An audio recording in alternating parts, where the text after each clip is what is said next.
Je m'appelle Julie Hoffman, j'ai 27 ans. Je vis avec mon père et ma mère.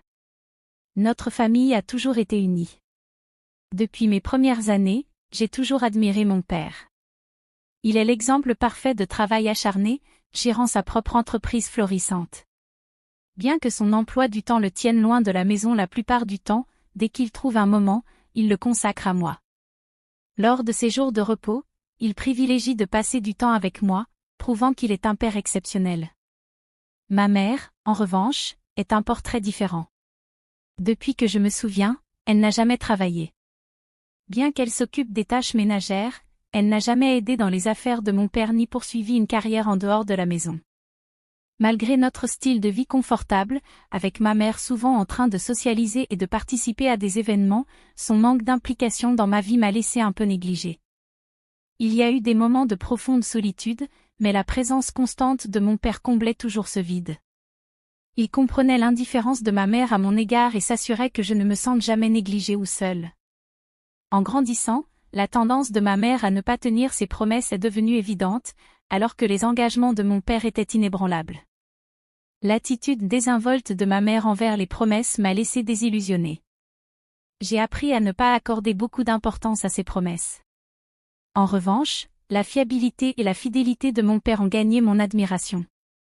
J'ai même pensé à rejoindre son entreprise après avoir obtenu mon diplôme universitaire.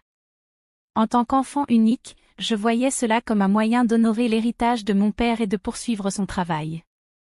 À l'âge de 20 ans, mon père a commencé à me transmettre des conseils inestimables lors de nos sorties pour boire un verre. Pendant ce temps, l'implication de ma mère dans ma vie restait superficielle. La seule fois où elle est intervenue, c'était pendant ma 2e année à l'université, lorsque j'ai exprimé mon désir de rejoindre l'entreprise de mon père. « Papa, je veux travailler dans ton entreprise après avoir obtenu mon diplôme. Je me prépare déjà pour ça. Je veux suivre tes traces un jour, ai-je annoncé avec enthousiasme. Julie, es-tu sûre de cela? Une fille n'a pas besoin de se consacrer à ce genre d'effort, est intervenue ma mère, ses paroles lourdes de sens. Pourquoi pas? Je veux travailler dur comme papa, ai-je insisté. Une femme doit trouver un bon mari et laisser son mari la soutenir, a-t-elle répliqué. Découragée par son manque de compréhension, j'ai choisi de ne pas poursuivre la discussion. Je refusais de vivre une vie en étant prisonnière des ambitions de quelqu'un d'autre, reflétant l'existence de ma mère. J'ai toujours aspiré à devenir une femme indépendante, déterminée à naviguer dans mes années universitaires avec mes propres convictions. Après ce moment crucial, je me suis dédiée à mes études, pavant la voie pour rejoindre l'entreprise de mon père immédiatement après l'obtention de mon diplôme.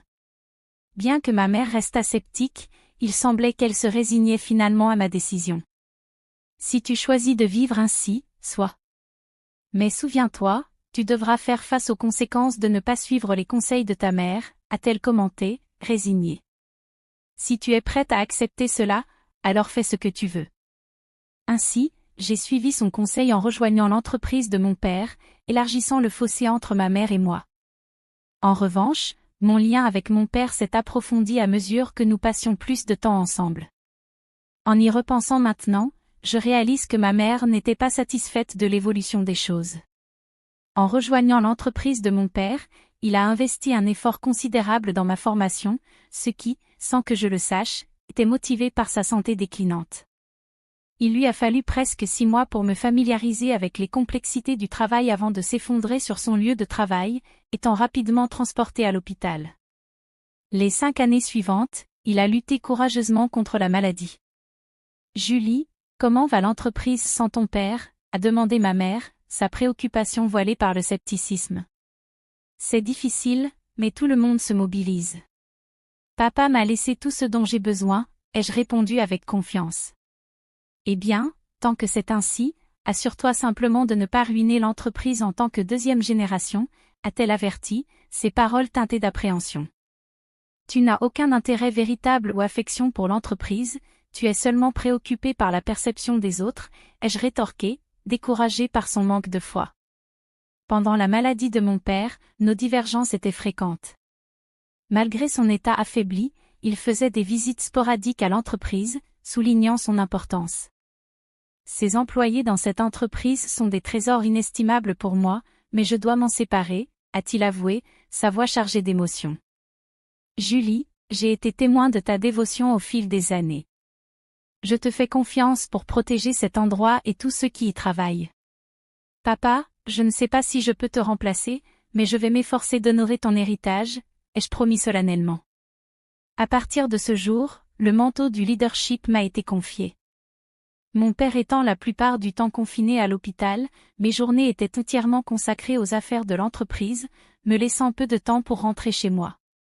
J'ai priorisé mes visites régulières à l'hôpital, trouvant du temps au milieu de mon emploi du temps chargé. Ma mère, quant à elle, se contentait des obligations de base, comme apporter des vêtements de rechange pour lui. Même cela semblait la déranger. Je ne pouvais m'empêcher de me demander quels étaient ses sentiments envers mon père. Ne ressentait-elle aucune gratitude ou compassion face à sa maladie? Cette pensée m'attristait pour lui, me rappelant les sacrifices qu'il avait faits pour moi pendant mon enfance, à une époque où l'affection de ma mère restait insaisissable. Malgré ma fatigue, j'ai fait un effort concentré pour lui rendre visite aussi souvent que possible, une routine qui a duré environ 1 an jusqu'à ce qu'il décède paisiblement dans son sommeil. Au milieu du tourbillon de tâches qui s'en est suivi, j'ai à peine eu le temps de pleurer. Ma mère, indifférente à mon tumulte émotionnel, s'attendait à ce que je m'occupe de tout, des préparatifs funéraires à la paperasse de l'hôpital. Réalistiquement, je savais que je ne pouvais pas compter sur ma mère, qui n'avait jamais osé s'aventurer au-delà des limites de notre maison, alors j'ai assumé silencieusement la responsabilité de toutes les tâches. Le lendemain du funérail, ma mère aborda la question. Julie, maintenant que les funérailles sont terminées, tu t'es calmée, n'est-ce pas, demanda-t-elle. Le cœur lourd, j'ai accepté la réalité de la situation. S'il te plaît, quitte cette maison. Je viens d'hériter de 200 millions, alors tu n'as plus aucune utilité. Merci, déclara-t-elle comme s'il s'agissait d'une simple formalité. Ces paroles m'ont blessée, mais je m'y attendais déjà. Continuer la discussion semblait inutile. Croyait-elle vraiment que la richesse pouvait remplacer les liens familiaux et l'absoudre de ses responsabilités? Avec une multitude de questions en tête, j'ai décidé de partir. Le lendemain, j'ai arrangé la vente de tous mes biens, laissant ma mère complètement surprise par la rapidité de mon départ. J'avais planifié ma sortie méticuleusement, mais j'avais gardé un secret pour ma mère. Bien qu'elle ait affirmé avoir hérité de 200 millions, mon père m'avait confié toutes les questions financières, me désignant comme l'unique héritière. Il ne restait pas un seul centime pour ma mère, une décision que mon père avait prise de manière catégorique alors qu'il était encore en bonne santé. Ta mère ne comprend rien à la gestion de l'argent ni aux dépenses prudentes. Je veux que tu lui fournisses les frais ménagers chaque mois, m'avait-il instruit. Si elle reçoit une somme d'argent, il est probable qu'elle la dépense immédiatement. Si elle proteste, refuse de lui donner un seul centime. Bien que les dernières paroles de mon père aient été prononcées sur un ton léger, il m'avait remis une carte SD contenant un message vidéo destiné à ma mère. Même si je n'avais jamais imaginé devoir le lui montrer, les événements récents suggéraient que le besoin pourrait surgir plus tôt que prévu. Après mon départ, j'avais imaginé que ma mère me contacterait, mais son appel est venu plus tôt que je ne l'avais anticipé. Reviens à la maison immédiatement, exigea-t-elle lors d'un appel. Je travaille, maman. Que s'est-il passé, répondis-je, sentant une pointe d'irritation. J'ai juste besoin de te parler. S'il te plaît, viens vite, insista-t-elle. Avec un soupir, je suis retournée à contre-séance dans notre maison familiale, tenant la carte SD dans ma main. Dès que ma mère m'a vue, elle a commencé à lancer des accusations. Tu t'es enfui avec tout l'héritage de ton père, n'est-ce pas? Je savais qu'il y avait quelque chose qui clochait quand tu es parti si brusquement. Remets-moi l'héritage de ton père maintenant, exigea-t-elle, sa cupidité palpable. Quelle inconsidération peux-tu avoir? Tu n'es même pas capable de remplir tes devoirs de mère, rétorquai-je, ma frustration bouillonnant.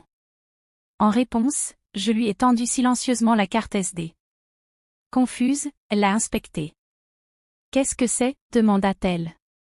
J'imagine que tu ne sais même pas comment regarder cela, commentai-je, dissimulant ma déception. J'ai pris mon ordinateur portable, inséré la carte SD et lancé la vidéo. Sur l'écran, mon père est apparu aussi vibrant que dans mes souvenirs. Je ne pouvais m'empêcher de me demander comment ma mère réagirait à cette lettre vidéo en silence. Je suis sortie de la pièce, la laissant regarder seule. Je n'avais jamais vu ma mère défier mon père auparavant, mais maintenant, après sa mort, ces paroles résonnent réelles en elle? En revenant dans la chambre, j'ai trouvé ma mère en larmes, ses émotions à fleur de peau. J'étais surprise, ma mère pleurait en regardant une vidéo de mon défunt père. J'étais curieuse de connaître le contenu de la lettre vidéo qu'il lui avait laissée, mais j'ai hésité à la regarder moi-même. Par conséquent, je suis restée dans l'ignorance quant à la cause de ses larmes. « Maman, ça va ?» demandai-je, avec une pointe d'inquiétude dans la voix. « Oui, ça ira. Pour l'instant, je comprends. Je vais suivre les souhaits de ton père et te faire confiance pour tout à l'avenir. S'il te plaît, rentre chez toi aujourd'hui, je t'appellerai quand je me serai ressaisie, répondit-elle, d'un ton contenu. Sentant son désir de solitude, je suis partie rapidement, réfléchissant à la manière dont mon père avait réussi à faire taire ma mère. Des questions tournaient dans ma tête alors que je rentrais chez moi. Presque un mois s'est écoulé sans aucune communication de sa part, ce qui a commencé à m'inquiéter. Pendant ma pause déjeuner, j'ai décidé de rendre visite à la maison de mes parents, dans l'espoir de voir comment elle allait. Cependant, elle n'était pas chez elle. Ce soir-là, je suis revenue une fois de plus, soulagée de voir les lumières allumées. Désolée de venir sans prévenir. Je suis passée cet après-midi, mais tu n'étais pas là, alors je me suis inquiétée, expliquai-je en la voyant. Je suis désolée. J'étais à mon travail à temps partiel pendant la journée, m'a-t-elle expliqué à mon retour. Un travail à temps partiel, répétai-je, incrédule. D'après ce que je comprenais, ma mère semblait être une personne totalement opposée à l'idée de travailler. Comment cela a-t-il pu arriver? Tu n'as pas regardé la vidéo? C'était une lettre en vidéo qui t'était destinée, rétorqua-t-elle, perplexe face à mon changement soudain de comportement. Tu peux l'emporter chez toi, tu devrais la regarder aussi, dit-elle.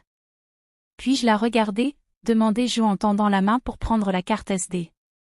Sentant un nœud dans ma poitrine, je suis retournée au bureau et me suis installée à la table de mon père. Avec un profond soupir, j'ai lancé la vidéo. Chérie, si tu regardes cela, c'est que tu n'as pas réussi à communiquer avec Julie. Tout d'abord, un grand merci pour m'avoir aidé à élever Julie jusqu'à présent. Sans toi, je pense que je n'aurais pas pu gérer l'entreprise tout en élevant notre fille, la voix de mon père résonnait dans la pièce. À mesure que ces paroles continuaient, un sentiment d'inquiétude s'est emparé de moi. Puis, il a dit quelque chose d'inattendu, quelque chose qui m'a profondément bouleversée. Tu t'es occupée de Julie, même si elle n'était pas ta fille, et je n'ai rien d'autre que de la gratitude envers toi. Tu as été à mes côtés pendant tant d'années, mais, en conséquence, tu as renoncé à tes rêves et tu es arrivé à ton âge sans gagner ta propre subsistance. Pour cela, j'en assume la responsabilité, car je t'ai permis de mener une vie de luxe. Je suis sûre que tu auras des difficultés quand je serai partie. Je ne suis pas la fille de ma mère? J'étais paralysée. C'était comme si j'avais été frappée de plein fouet. Mais tout a pris sens. Malgré le manque d'affection évident, elle s'était occupée de moi tous les jours, en faisant le minimum pour un enfant qui n'était pas le sien. Qui était cette personne? Je n'ai pas enregistré de mariage parce que tu m'as dit que tu te sentais mal pour ta sœur, alors j'ai fini par subvenir à tes besoins sans rien faire d'autre. Je suis désolée, mais une fois que je ne serai plus là, je m'inquiète pour le reste de ta vie. Il n'y a personne pour te soutenir. Je restais incrédule tandis que mon père parlait, ses mots coulant avec une clarté inattendue. Tout cela était nouveau pour moi, ses préoccupations, ses regrets, ses espoirs pour notre avenir. Toute la nuit, j'ai lutté avec le poids de ces révélations avant de confronter ma mère le lendemain. Maman, j'ai regardé la vidéo de papa hier. Maintenant, je sais tout, commençai-je, ma voix teintée d'une confusion mêlée d'émotions. Je t'ai élevé parce que c'était une demande, c'est tout, avoua-t-elle, avec un ton chargé du poids de vérité non dite. Qu'est-il arrivé à ma mère biologique, demandai-je, cherchant la clarté au milieu du chaos des informations nouvellement découvertes. Tu étais la fille de ma sœur et de ton père, expliqua-t-elle sombrement. Ma sœur est morte peu après ta naissance, et j'ai promis à ton père, dévastée, que j'aiderais à élever Julie. Je deviendrai ta mère. Avec sa révélation, tout s'est mis en place, même les parties que je n'avais jusqu'alors qu'imaginées. J'ai appris le sacrifice de ma mère, comment elle avait mis de côté ses propres rêves pour tenir sa promesse à mon père. Je me suis rappelé comment ma mère travaillait autrefois dans un restaurant, son esprit vibrant et sa dévotion palpable. Son rêve était d'avoir son propre restaurant, mais en décidant de devenir ma mère, elle avait mis ce rêve de côté. Cependant, inspirée par les paroles de mon père et poussée par le souvenir de son rêve ajourné, ma mère a pris une décision.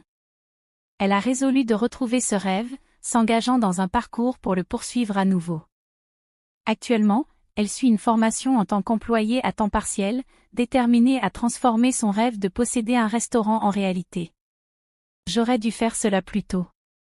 Travailler est amusant et cela me convient, disait-elle.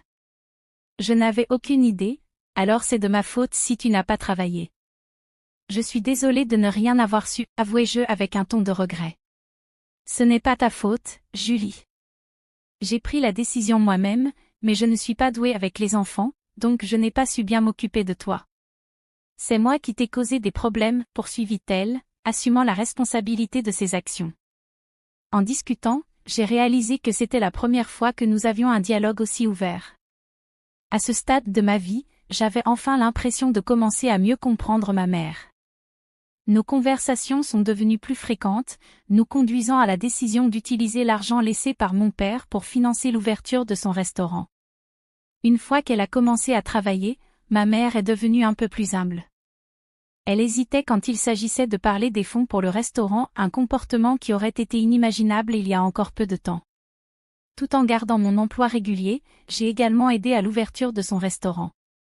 Cela m'a mise en contact fréquent avec ma mère, favorisant une nouvelle relation entre nous. En ce qui concerne les dépenses de la maison, elle insistait pour les gérer avec ses propres revenus, refusant d'accepter de l'aide venant de l'héritage de mon père.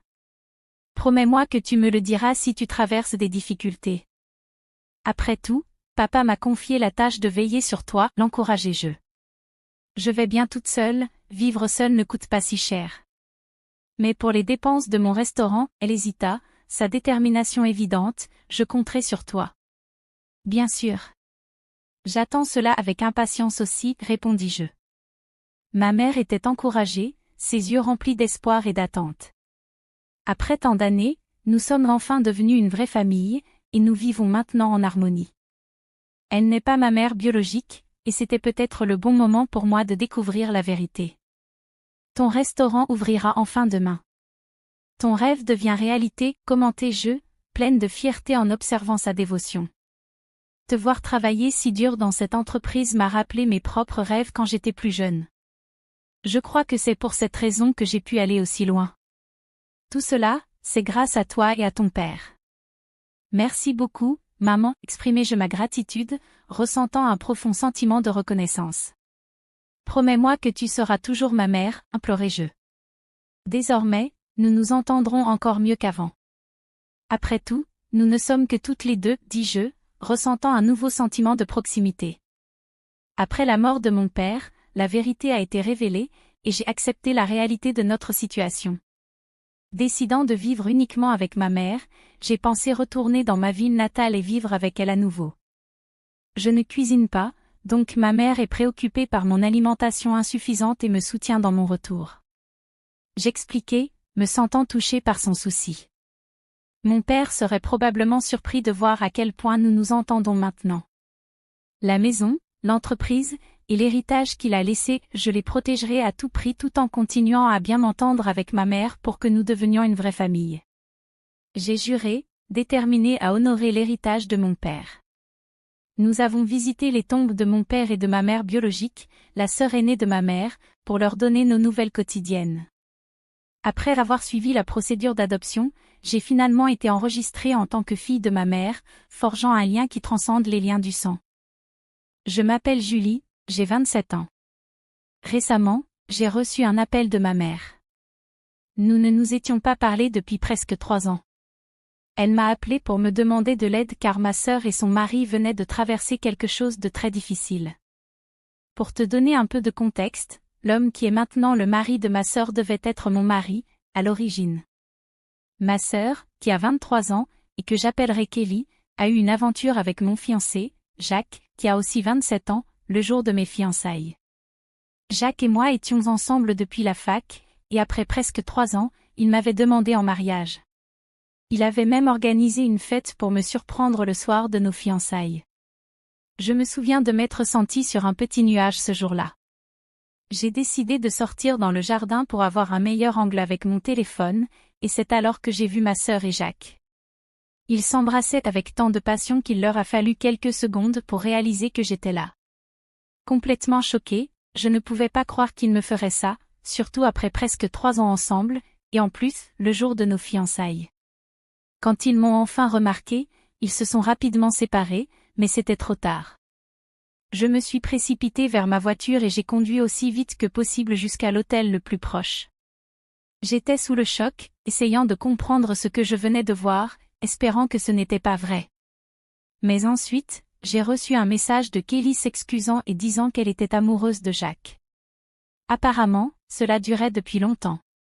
J'étais dans ma chambre d'hôtel lorsque j'ai reçu ce message, et je me suis effondrée comme jamais auparavant. Après ça, Jacques m'a également envoyé un message, disant à peu près la même chose. Il m'a raconté qu'il m'avait demandé en mariage uniquement parce qu'il pensait qu'en s'engageant avec moi, il pourrait se sortir Kelly de la tête. Évidemment, cela n'avait pas fonctionné et n'avait fait que renforcer son désir pour Kelly. Il m'a dit que ce n'était pas de ma faute, mais que c'était à propos d'eux, et qu'il savait simplement qu'ils étaient destinés à être ensemble. J'étais juste un pont, une manière pour Jacques de rencontrer Kelly. Je suis restée à l'hôtel pendant quelques jours, essayant de me ressaisir. Je me sentais encore perdue, tentant de me convaincre que c'était juste une mauvaise blague que la vie me jouait. Après presque 5 jours, je suis finalement rentrée chez moi parce que j'avais besoin de récupérer mes affaires et de retourner au travail si je ne voulais pas être licenciée. Quand je suis arrivée chez moi, j'ai réalisé que ma famille logeait chez Jacques, tous sous le même toit, en attendant mon retour. Cela aurait pu être touchant, si ce n'était pas à cause de la raison pour laquelle j'étais partie en premier lieu. Tous essayaient de me contacter et d'obtenir une réponse de ma part après ma disparition, mais je n'avais répondu à aucun message. Alors, quand je suis finalement rentrée, ce fut le chaos. Tout le monde a fait en sorte de me serrer dans leurs bras et de me dire à quel point ils étaient heureux de me voir. Même Kelly a eu l'audace de venir vers moi, les larmes aux yeux, et de me donner un gros câlin quand elle m'a vue. J'étais tellement choquée que je n'ai même pas pu réagir, et je suis juste restée là, silencieuse, alors que tout le monde s'entassait autour de moi. Finalement, quand les choses se sont calmées, j'ai pris la parole et leur ai dit que je n'étais revenue que pour prendre mes affaires et déménager pour de bon. Jacques était resté silencieux jusque-là, mais quand j'ai dit que je partais, il a annoncé que je n'avais pas besoin de partir parce qu'il avait déjà emballé ses affaires et qu'il déménageait avec Kelly, maintenant que tout était clair. Ma famille, y compris mes parents, ma tante, et la sœur cadette de mon père, qui vit avec nous depuis que son mari est décédé, avaient tous de grands sourires sur leurs visages. Il n'y avait rien de quoi sourire, du moins à mes yeux. Kelly se tenait à côté de Jacques, me regardant tristement, mais souriant toujours. Je n'en pouvais plus et j'ai demandé à ma famille ce qu'ils trouvaient de si réjouissant, car, d'où je me tenais, il n'y avait rien de bon. J'étais furieuse que Kelly ait détruit mes fiançailles et m'ait pris mon petit ami de presque 3 ans. Il n'y avait rien de drôle ou de doux là-dedans. Ma mère a pris la parole et m'a dit qu'il ne pouvait pas changer le passé, mais qu'il pouvait accepter l'avenir. Il pensait que l'avenir impliquait Kelly et Jacques ensemble, et même si leur relation avait commencé par une trahison, ils en étaient désolés, mais voulaient que je comprenne que c'était pour le mieux. Kelly s'est excusée d'avoir pris mon petit ami, disant qu'elle ne pouvait pas s'empêcher de tomber amoureuse de lui. Elle aurait voulu me le dire plus tôt pour que je n'aie pas à le découvrir de cette façon, mais elle a dit qu'ils étaient profondément amoureux et qu'ils voulaient passer leur vie ensemble. Alors, ils se sont embrassés juste devant moi, et ma mère a même essuyé une larme de ses yeux. J'ai perdu mon calme et leur ai dit que ce n'était pas quelque chose de sentimental. Ce qu'ils faisaient était esséurant. À ma grande surprise, ma famille s'est énervée contre moi et m'a dit que j'étais une enfant gâtée, au lieu d'être heureuse pour ma sœur. Ils pensaient que je rendais tout cela trop personnel et n'approuvaient pas mon comportement. J'étais choquée par leur attitude et leur ai ordonné de sortir de ma maison. Je ne pouvais pas comprendre comment ils défendaient Kelly et Jacques, me faisant passer pour la méchante, comme si j'exagérais. Mon père est intervenu et m'a dit de ne pas agir comme une enfant, car des choses comme cela arrivent, et que je devrais juste accepter. Il a dit que je devrais être heureuse que ma sœur ait trouvé son âme sœur, au lieu d'être jalouse. Tout le monde semblait avoir perdu la tête, et je ne pouvais plus supporter ça. Alors, j'ai dit, elle est tous au diable, j'ai pris quelques affaires dans ma chambre, et je suis repartie sans dire un mot de plus, sans écouter ce qu'ils avaient à dire. Même lorsqu'ils ont appelé mon nom et m'ont demandé de ne pas partir, je n'avais plus rien à leur dire, car il était évident qu'ils se souciaient plus du bonheur de Kelly que de moi, ou de ce qui était juste ou non. Ils étaient tellement focalisés à justifier ce que Kelly avait fait qu'ils avaient complètement oublié que j'avais aussi des sentiments. Depuis ce jour, ma famille a essayé de me contacter plusieurs fois, mais je n'ai jamais répondu, car je ne pensais pas leur devoir quoi que ce soit. Quelques semaines plus tard, j'ai même reçu une invitation au mariage de Kelly et Jacques, que j'ai évidemment refusée. Tous les amis que Jacques et moi avions en commun ont également refusé l'invitation pour me soutenir, et même certains parents qui connaissaient la vérité ont cessé d'interagir avec ma famille après avoir appris comment j'avais été traitée. Cela fait maintenant 3 ans que je les ai complètement coupés de ma vie. De temps en temps, ils essaient de me contacter, me souhaitant un joyeux anniversaire ou une bonne année, mais je les ai toujours ignorés. Je n'ai jamais bloqué aucun d'entre eux, bien que je les ai tous supprimés de ma liste d'amis. Comme j'ai un compte public, ils pouvaient encore voir ce que je faisais, et c'est ce que je voulais. Je voulais qu'ils voient que je vivais une belle vie et qu'ils en soient jaloux. C'était un peu mesquin, mais c'était le minimum que je pouvais faire après la manière dont ils m'avaient traité. Jusqu'à récemment, je n'avais aucune idée de ce qu'ils avaient fait ces dernières années. Il y a environ 5 jours, ma mère m'a appelé depuis un numéro que je ne reconnaissais pas. Quand j'ai répondu et que j'ai réalisé que c'était elle, j'ai essayé de raccrocher, mais elle a désespérément supplié d'avoir une chance de parler. Elle semblait si bouleversée que j'ai accepté d'écouter pendant quelques minutes, car je ne pouvais pas l'ignorer complètement. Elle m'a raconté que Kelly et Jacques avaient lancé une entreprise il y a quelques années, mais qu'elle faisait faillite terriblement. Les investisseurs abandonnaient car l'entreprise ne générait pas de profit. Ils avaient emprunté plus d'argent, mais même cela n'avait pas aidé, et maintenant ils étaient profondément endettés. Des usuriers les poursuivaient, et ils étaient traqués par tout le monde, des employés aux investisseurs, en passant par ceux à qui ils avaient emprunté de l'argent. Je vivais une vie confortable et pouvais me permettre de les aider, c'est pourquoi ma mère s'était tournée vers moi en dernier recours, suppliant que je prête de l'argent pour régler leurs dettes. Elle ne demandait pas une petite somme, elle voulait près de 95 000 $ pour aider Kelly et Jacques. Je lui ai demandé pourquoi Kelly ne m'appelait pas elle-même si elle avait besoin d'aide, et pourquoi elle faisait parler notre mère à sa place. Ma mère m'a expliqué que Kelly et Jacques ne savaient même pas qu'elle me demandait de l'aide, car il lui avait dit de ne pas le faire. Je suppose que tout le monde se souvenait encore de ce qui s'était passé il y a 3 ans.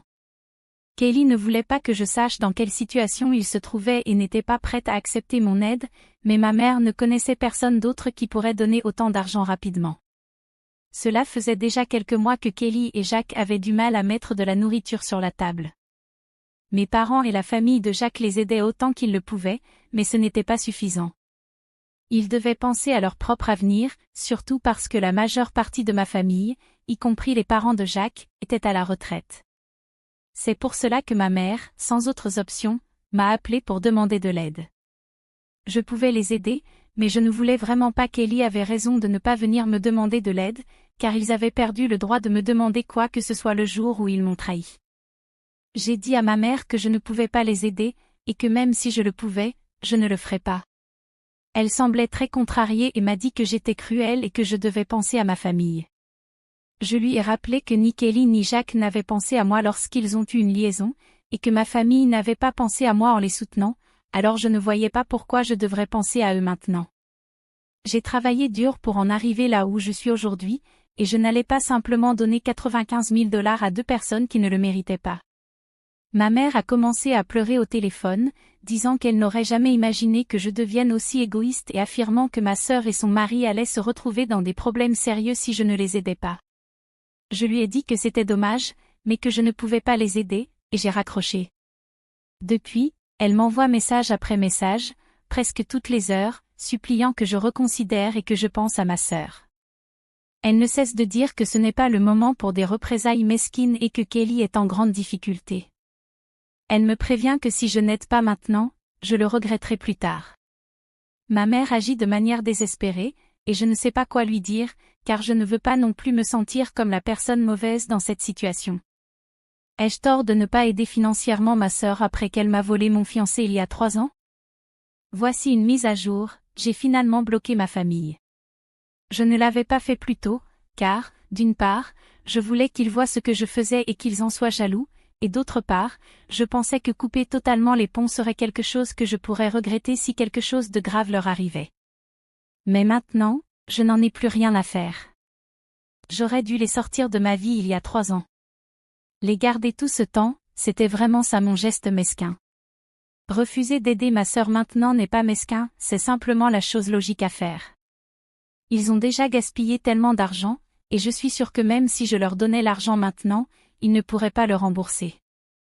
95 000 $, c'est une somme énorme, et bien que je sois à l'aise financièrement, cela ne signifie pas que je peux simplement donner ce genre d'argent sans rien attendre en retour.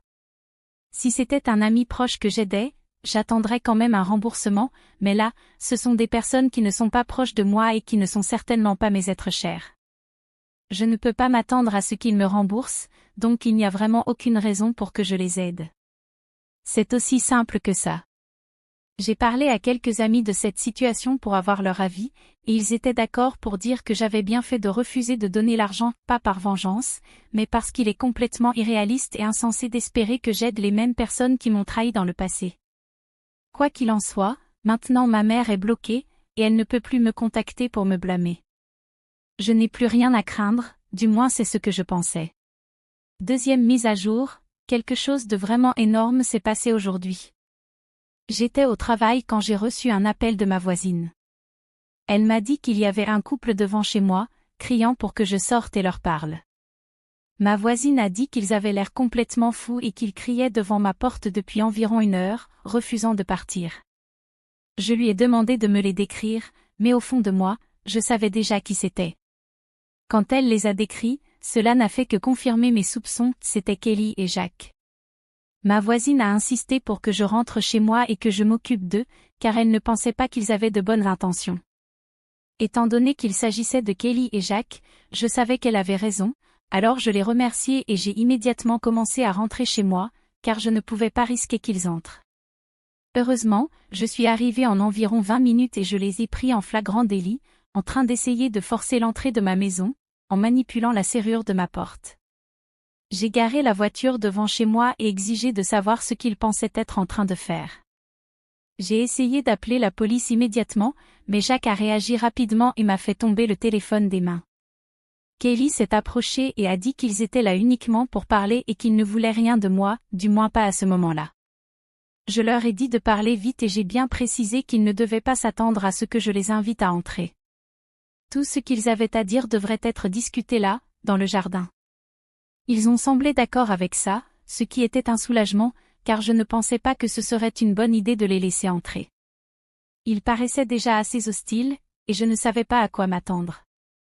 Kelly a commencé à parler et m'a dit que notre mère lui avait parlé de l'appel et du fait que j'avais ignoré les messages qui ont suivi, allant jusqu'à bloquer tout le monde. Elle a dit que mon comportement était très injuste et que, puisque 3 ans s'étaient écoulés, je devrais déjà avoir tourné la page. J'ai été accusée d'être puérile et dramatique juste pour attirer l'attention de ma famille. Kelly a dit qu'elle se sentait insultée par mon refus de les aider, et c'est pour cela qu'elle était venue pour me parler.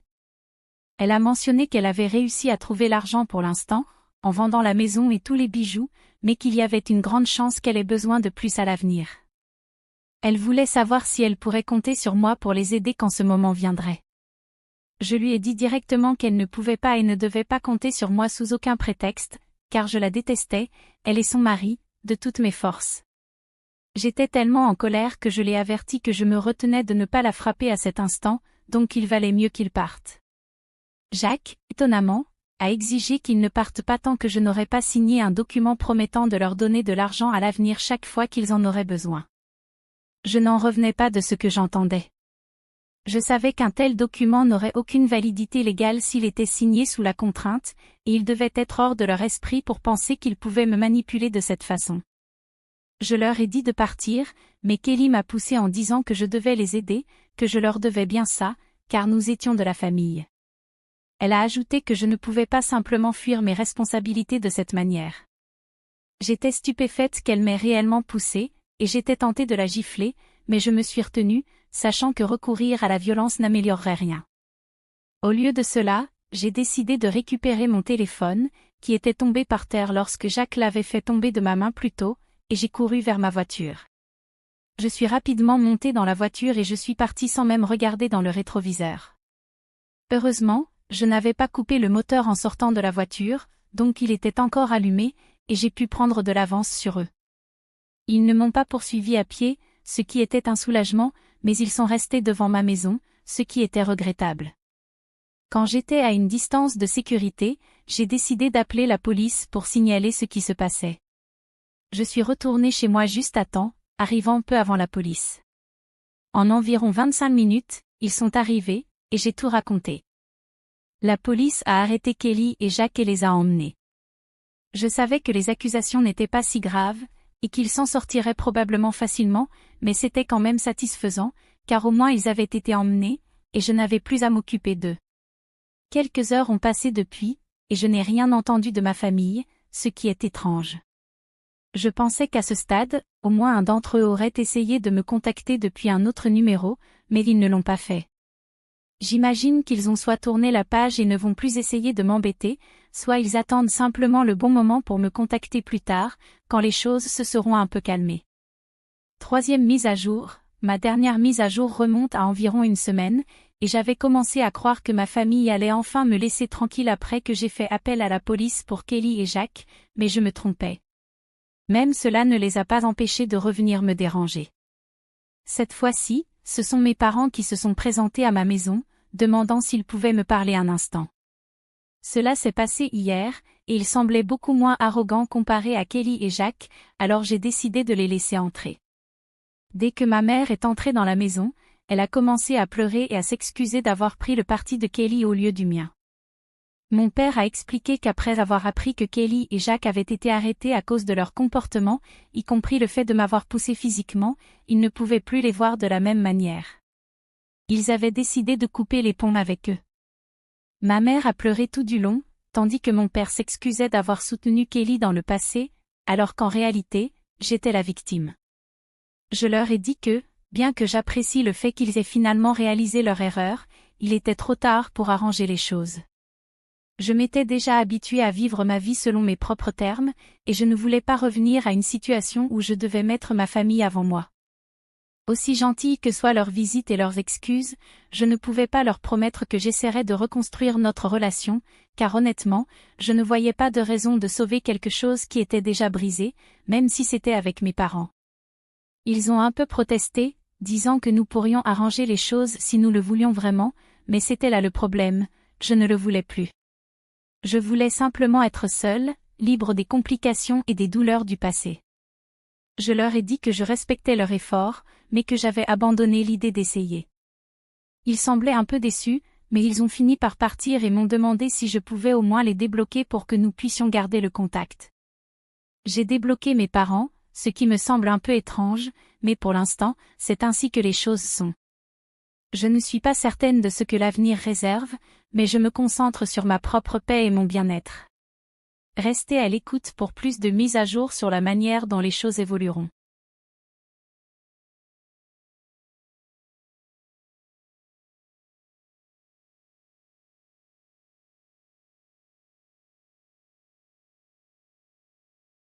J'ai demandé le divorce. Je vais garder la maison et la voiture. Je sais que ce sera difficile, mais tu arriveras à surmonter cela. Je ne sais pas combien de temps il te reste, mais j'espère que tu pourras tenir le coup. Cela peut sembler être des mots doux et gentils, mais en réalité, ils étaient comme des lances acérées.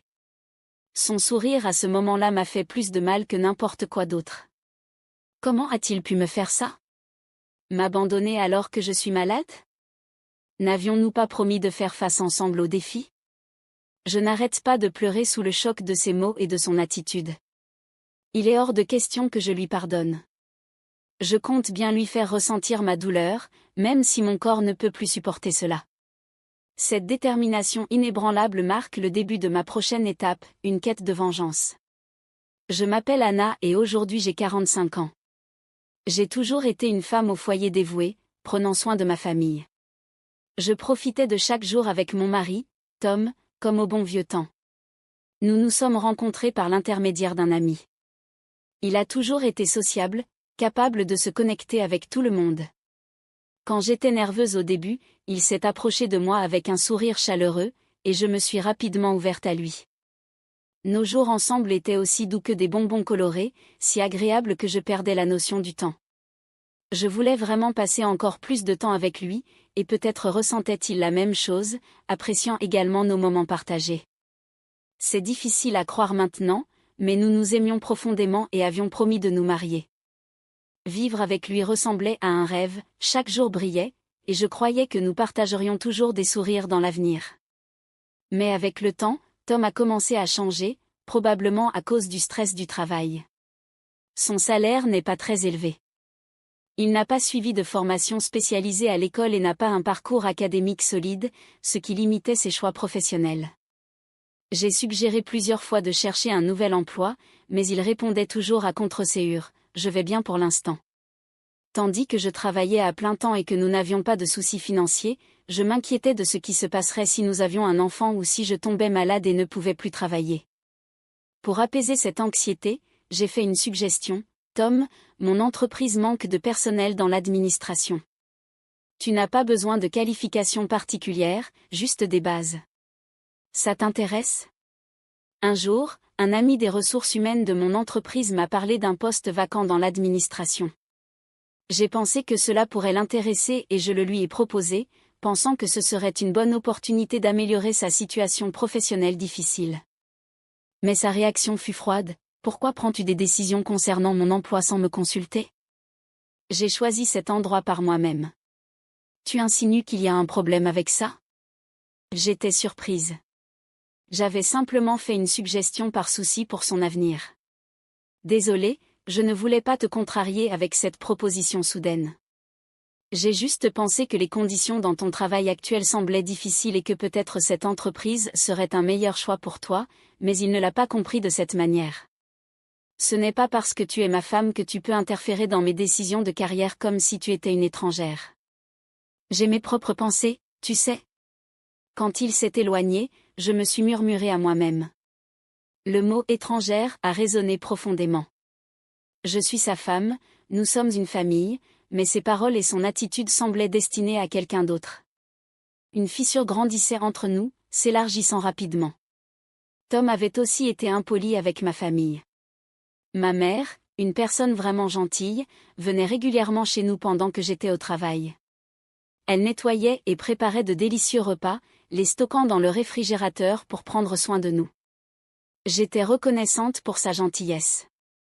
Souvent, je l'invitais à dîner, mais dernièrement, Tom semblait de plus en plus irrité par sa présence. Quand il rentrait à la maison et la voyait dans le salon, il lançait « Tu es encore là ?» Ma mère et moi étions toutes les deux surprises par son commentaire. Cela m'a fait remettre en question l'état de notre relation et notre avenir.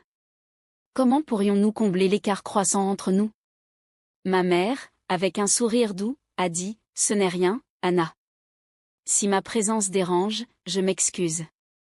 Je vais partir plus tôt aujourd'hui. » Entendre cela, surtout de la part de quelqu'un qui avait toujours tout fait pour nous aider, malgré son emploi du temps chargé, m'a brisé le cœur. « Tom, s'il te plaît, pense à ce que ressent ma mère, » ai-je supplié. Elle prend toujours soin de nous. Montre-lui un peu de respect, s'il te plaît. Les larmes ont commencé à couler sur mes joues, changeant l'atmosphère de la pièce. Je me suis rappelé toutes les fois où ma mère avait illuminé notre maison et je ne pouvais pas comprendre pourquoi Tom lui parlait de cette façon. Quand je rentre à la maison, après avoir travaillé dur toute la journée, tout ce que je veux, c'est me détendre. C'est épuisant d'avoir toujours quelqu'un d'autre ici, chez moi. J'ai essayé de comprendre le point de vue de Tom, mais je ne pouvais m'empêcher de ressentir de la gratitude pour ma mère. Honnêtement, je ne pensais pas avoir tort. Il me semblait que Tom faisait preuve d'entêtement, mais je ne savais pas comment exprimer mes sentiments d'une manière qu'il comprendrait. Ma mère a dit, ne t'inquiète pas pour ça. Si tout le monde est heureux, c'est tout ce qui compte pour moi, et elle m'a donné un sourire réconfortant.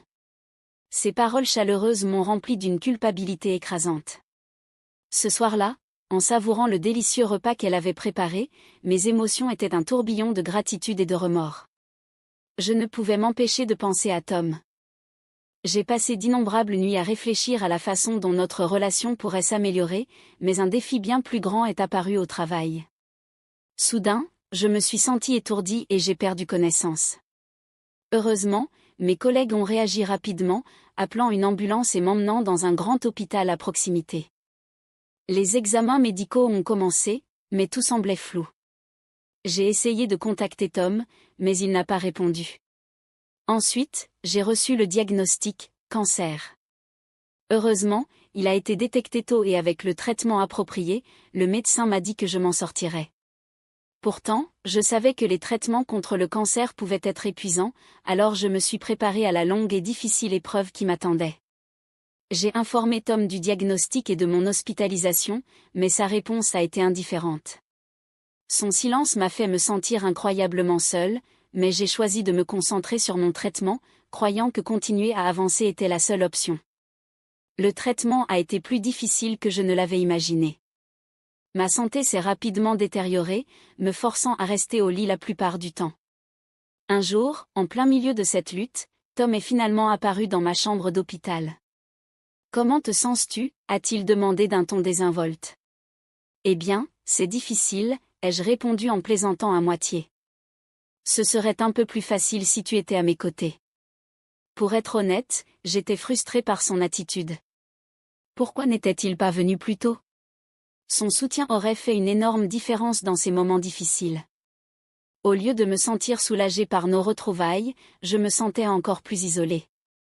J'étais de plus en plus irritée en repensant à notre passé. Puis, ce que Tom a dit ensuite m'a laissée véritablement choquée et abasourdie. J'ai demandé le divorce. Je vais garder la maison et la voiture. Je sais que c'est difficile, mais tiens bon. Je ne sais pas combien de temps il te reste, mais j'espère que tu continueras à te battre. Attends, tu es sérieux, m'exclamai-je. Le divorce ? Une tempête de questions a éclaté en moi. N'avions-nous pas promis de rester ensemble pour toujours ? J'avais toujours cru que les vrais couples surmontaient les épreuves ensemble. Les paroles de Tom m'ont déroutée et m'ont laissée dans un état de déconnexion totale. Je murmurai pour moi-même, je n'ai plus besoin de lui. Je vais continuer seule. Je vais simplement l'oublier. J'ai décidé qu'il regretterait de m'avoir sous-estimé, mais d'abord, je devais mettre fin à notre relation correctement. J'ai compris. Je suis désolée pour tout. Garde la maison, la voiture, ce que tu veux. Si tu veux de l'argent en compensation, je te paierai. Merci pour tout, dis-je. Tom semblait surpris au début, mais bientôt, son visage afficha un sourire arrogant. Je ne m'attendais pas à ce que tu acceptes si facilement. Je pensais que tu ferais une scène. En tout cas, prends soin de toi et ne t'inquiète pas de m'inviter à ton enterrement. Alors que je le regardais quitter la pièce, un sourire s'étendit sur mon visage. Il ne réalisait pas qu'il venait de tomber dans mon piège. Ce serait intéressant de voir comment sa vie allait changer maintenant. J'ai appelé un collègue de mon entreprise que je connaissais. Bonjour, ça fait longtemps. J'ai une faveur à te demander. Peux-tu m'aider ? Au début, il semblait surpris, mais une fois que j'ai expliqué, il a accepté. D'accord, essayons. Tout était prêt. En imaginant le visage choqué et anxieux de Tom, peut-être ai-je souri. Ce nouveau sentiment d'excitation a même renforcé ma motivation pour le traitement médical. Quelques jours ont passé, et un après-midi, après mon traitement, j'ai remarqué que mon téléphone avait reçu 200 appels manqués de Tom. La sensation d'attendre son appel était étrangement satisfaisante. Après m'être calmée, j'ai rappelé et j'ai entendu sa voix tremblante de l'autre côté. « Anna, aide-moi. » Je n'ai jamais imaginé que cela arriverait, implora-t-il. Imaginer son ton angoissé me fit rire doucement. C'était exactement ce que j'avais planifié. En essayant de paraître inquiète, j'ai dit, « Tom, dis-moi ce qui s'est passé. » Il prit une profonde inspiration avant de dire, « Mon nom est sur la liste des licenciements de l'entreprise. Je ne peux pas croire que cela arrive. » En entendant sa voix paniquée, je souris, sachant que tout se déroulait comme je l'avais orchestré. La personne que j'avais contactée était le chef des ventes de notre entreprise. J'avais demandé qu'il reconsidère les affaires avec l'entreprise de Tom. D'abord confus, il a examiné l'historique des transactions et a décidé qu'il était préférable de choisir un autre partenaire. C'est pourquoi l'entreprise de Tom a commencé à m'appeler. C'est alors que j'ai décidé de révéler quelque chose que j'avais gardé secret. Tu sais, il y a des rumeurs dans ton entreprise à propos de toi et de la nouvelle fille. Tout le monde l'aime parce qu'elle est tellement joyeuse, et il y a des bruits de couloir sur une liaison. Est-ce vrai? Je pouvais entendre l'incrédulité dans la voix de Tom. Tu es sérieuse? Cela ne peut pas être vrai. Ça doit être une blague. Sa surprise était compréhensible. Après tout, qui aurait imaginé qu'une simple employée pourrait influencer son travail? Eh bien, en fait, dis-je, je suis la PDG de cette entreprise. Il y eut un silence. Je savais que Tom était sans voix de l'autre côté. Ce n'est pas un mensonge, continuai-je. C'est ainsi que nous avons vécu si confortablement. Mon revenu annuel tourne autour d'1 million de dollars. Son salaire régulier ne serait pas suffisant pour soutenir ses habitudes de dépenses.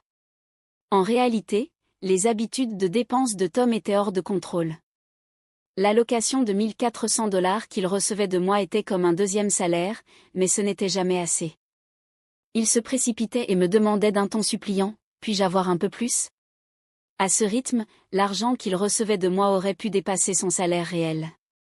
La plupart des gens auraient abandonné ce style de vie luxueux pour quelque chose de plus stable, mais comme je gagne 1 million par an, donner 1 400 dollars à Tom chaque mois n'était pas un gros problème pour moi.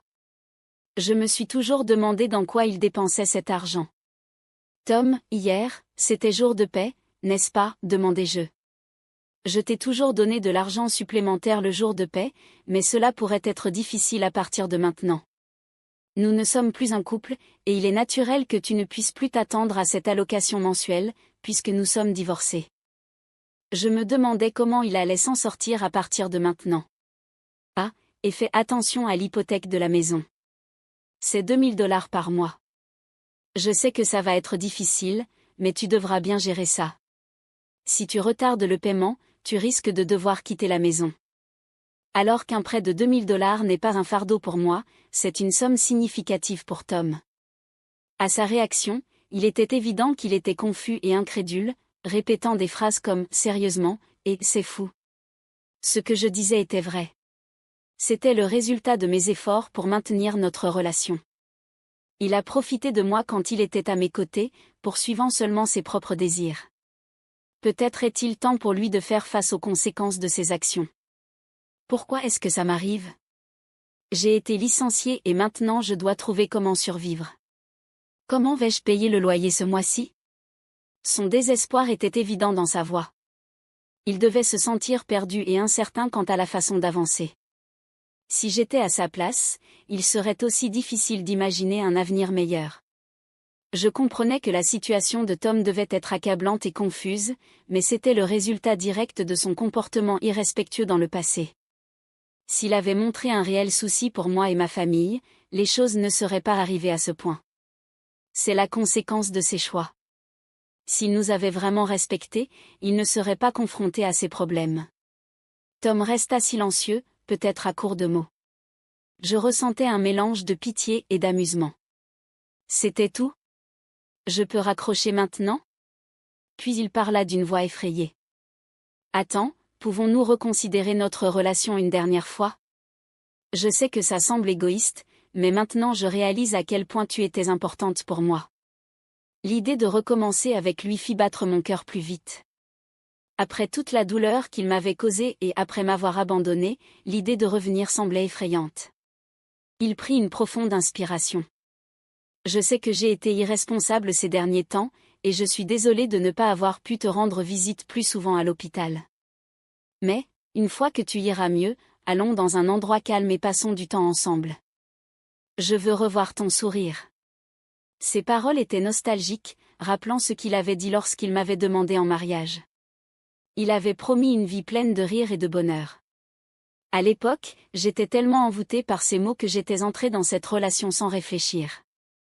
La vie conjugale, cependant, s'était avérée difficile, surtout avec ses habitudes de dépenses imprudentes.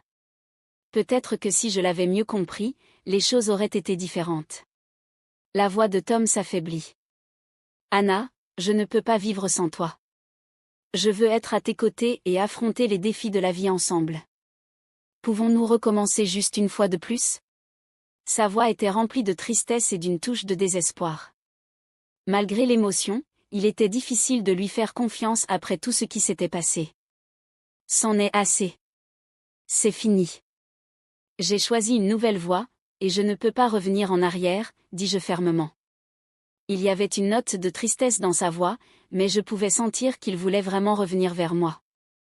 Veuillez me laisser dire une dernière chose. Je t'ai vraiment aimé, Anna. Si tu changes d'avis, je serai là. J'aurais pu être influencée par ces paroles, mais j'avais déjà pris une décision quant à mon avenir et à notre relation.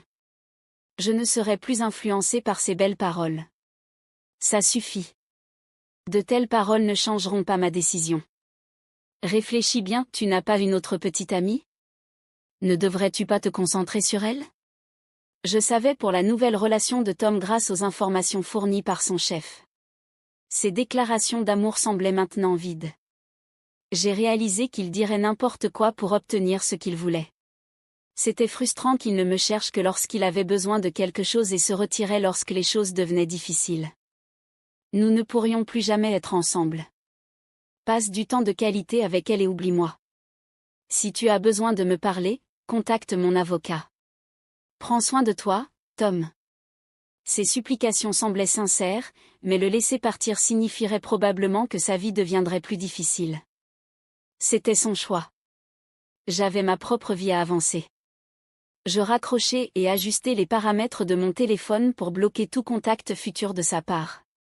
Selon mon avocat, Tom a tenté de me contacter à plusieurs reprises. Ma décision était ferme, donc l'avocat respecta cela et ne lui donna aucune information à mon sujet. De manière inattendue, mon avocat suggéra de demander des indemnités.